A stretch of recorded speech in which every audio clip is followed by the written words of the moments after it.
নমস্কার বন্ধুরা, education culture YouTube চ্যানেলে তোমাদের স্বাগতম। তো আজকে আমি মালদা গভর্নমেন্ট পলিটেকনিক কলেজের 2023 সালের র্যাঙ্ক কাট অফ নিয়ে আলোচনা করব। তো দেখো, মালদা গভর্নমেন্ট পলিটেকনিক কলেজে মূলত যে ট্রেডগুলি আছে সেগুলি হলো automobile engineering, civil engineering, electrical engineering, mechanical engineering এবং ফুড প্রসেসিং টেকনোলজি। তো এই মালদা পলিটেকনিক কলেজটি তোমরা অলরেডি জানো যে মালদা জেলার one of the best polytechnic college, এবং এর যে রিভিউ ভিডিও সেটা কিন্তু অলরেডি তোমরা আমাদের যে ইউটিউব চ্যানেল সেখানে কিন্তু পেয়ে যাবে। এবার দেখো, 2023 সালের কিন্তু আমি এখানে ব্রাঞ্চ, একদিকে এখানে টোটাল সিট, জেনারেল ক্যাটাগরির জন্য কত কাট অফ গিয়েছিল, এসসির জন্য কত কাট অফ গিয়েছিল, এসটিদের জন্য এবং ওবিসি এ এবং ওবিসি বিদের জন্য কি কাট অফ গিয়েছিল সেটা নিয়ে ডিটেলসে আলোচনা করব। তো দেখো, অটোমোবিল ইঞ্জিনিয়ারিংয়ে টোটাল সিট কিন্তু আমার 63। জেনারেল ক্যাটাগরি স্টুডেন্টদের জন্য যে র্যাঙ্ক কাট অফ গেছিলো 2023 সালে সেটা হচ্ছে 18,653। মানে বুঝতেই পারছো, তোমার র্যাঙ্ক যদি এবছর 15,000 প্লাস হয় তাতেও কিন্তু তুমি অ্যাপ্লাই করতে পারবে খুব সহজে এই মালদা গভর্নমেন্ট পলিটেকনিক কলেজে।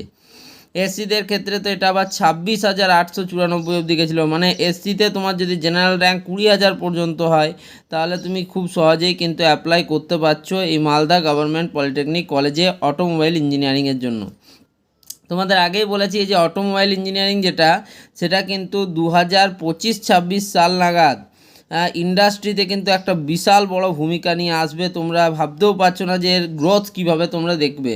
ঠিক আছে, তোমরা বর্তমান সময়ে যেমন মেকানিক্যাল ইঞ্জিনিয়ারিং এখনও অবধি বেস্ট আছে, সেটা হচ্ছে এটা একটা মেকানিক্যালেরই শাখা, বাট এটা সম্পূর্ণরূপে আলাদা শাখা। যদি আমরা দক্ষিণ ভারতের দিকটা একটু দেখি, তো দক্ষিণ ভারতের মূলত তোমরা চেন্নাই, কর্ণাটকা, বেঙ্গালোর, তোমার তারপর কেরল, এই জায়গায় কিন্তু অটোমোবাইল ইন্ডাস্ট্রির একটা কিন্তু বিশাল বড় বুম দেখা গেছে, এবং তোমরা প্রত্যেকে কিন্তু জব পাবে যদি এই শাখাটিতে তোমরা ইঞ্জিনিয়ারিং করো। আমার যেটা মনে হচ্ছে 25-26 সাল নাগাদ এটা কিন্তু একটা খুব ভালো ব্রাঞ্চ, আমি তাই বলে রাখছি এই ভিডিওতে। সিভিল ইঞ্জিনিয়ারিং, দেখো সিভিল ইঞ্জিনিয়ারিং অলওয়েজ কিন্তু একটা বেস্ট আকর্ষণ ছিল সবার জন্য।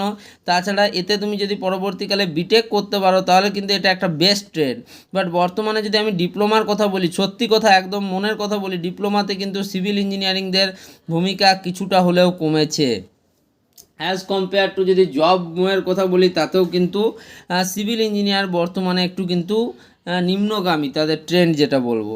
তো সিভিলদের জন্য জেনারেল র্যাঙ্ক গেছিলো দেখো 9,453 পর্যন্ত কিন্তু গেছিলো জেনারেলদের জন্য। এসসিদের জন্য 22,087 এবং এসটিদের জন্য 16,619। Okay, next electrical engineering. Electrical engineering always কিন্তু একটা ভালো ট্রেড বলে পরিচিত, এবং এতে কিন্তু প্রচুর পরিমাণ স্টুডেন্ট এভরি ইয়ার ভর্তি হচ্ছে, এবং এখানে 9,683 কিন্তু জেনারেল ক্যাটাগরির র্যাঙ্ক গেছিলো। এই বছর যাদের র্যাঙ্ক তোমাদের 5,000 বা 7,000-এর উপরে তারাও কিন্তু অ্যাপ্লাই করবে এই কলেজটিতে, অবশ্যই কিন্তু পাওয়ার চান্স রয়েছে। এবার আসি যদি এসসিদের ক্ষেত্রে সেটা হচ্ছে 19,880, এবং এসটিদের ক্ষেত্রে 20,125 পর্যন্ত কিন্তু যাচ্ছে। নেক্সট মেকানিক্যাল ইঞ্জিনিয়ারিংয়ে 63 সিটস রয়েছে, এবং জেনারেল ক্যাটাগরি স্টুডেন্টদের জন্য যে র্যাঙ্ক কাট অফ সেটা হচ্ছে 16,613। এসসিদের ক্ষেত্রে এটা হচ্ছে 24,630। এবার আসি food processing technology. Food processing টেকনোলজিতে 63 সিটস রয়েছে, এবং এই যে ফুড প্রসেসিং টেকনোলজি তোমরা দেখতেই পেলে আগে এপিসি রয় পলিটেকনিক কলেজেও কিন্তু ফুড প্রসেসিং টেকনোলজি রয়েছে, বিড়লা ইনস্টিটিউট অফ টেকনোলজি কলেজেও ফুড প্রসেসিং টেকনোলজি রয়েছে। অর্থাৎ সেক্ষেত্রে যদি বলি এই যে ফুড প্রসেসিং টেকনোলজি এটাও কিন্তু ভবিষ্যতে একটা খুব ভালো ট্রেড হিসেবে উঠে আসতে চলেছে। আর এটার জন্য দেখো তোমাদের কাট অফ জেনারেলদের জন্য 29,331 পর্যন্ত কিন্তু যায়।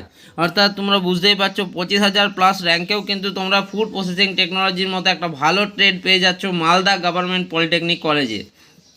তো এক্ষেত্রে আমি তোমাদের সাথে এটাই শেয়ার করলাম যে দেখো, তোমাদেরকে যারা অনেকেই বলে যে এত র্যাঙ্কের উপরে তোমরা গভর্নমেন্ট কলেজ পাবে না, সেটা সম্পূর্ণ ভুল কথা।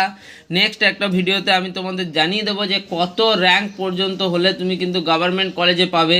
আগের ইয়ার দেখা গেছে যে যারা 30,000 এমনকি 31,000 র্যাঙ্ক করেছে তারাও কিন্তু গভর্নমেন্ট কলেজ পেয়েছে। ফলে তোমরা একদমই সেই দ্বন্দ্বে থাকবে না যে গভর্নমেন্ট কলেজ কোনো মতেই তোমরা পাবে না। আমি তোমাদের জন্য কিন্তু চয়েস ফিলিংয়ের সমস্ত ভিডিও এনে দেবো, কীভাবে চয়েস ফিলিং করলে তুমি 1 র্যাঙ্ক করলেও কলেজ পাবে এবং তুমি 30,000 র্যাঙ্ক করলেও কিন্তু কলেজ পাবে। তো সেই ভিডিওগুলোর জন্য এই চ্যানেলটিকে সাবস্ক্রাইব করে চ্যানেলের সাথে যুক্ত থাকো, তাহলে কিন্তু আরও অনেক কিছু জানতে পারবে। ধন্যবাদ।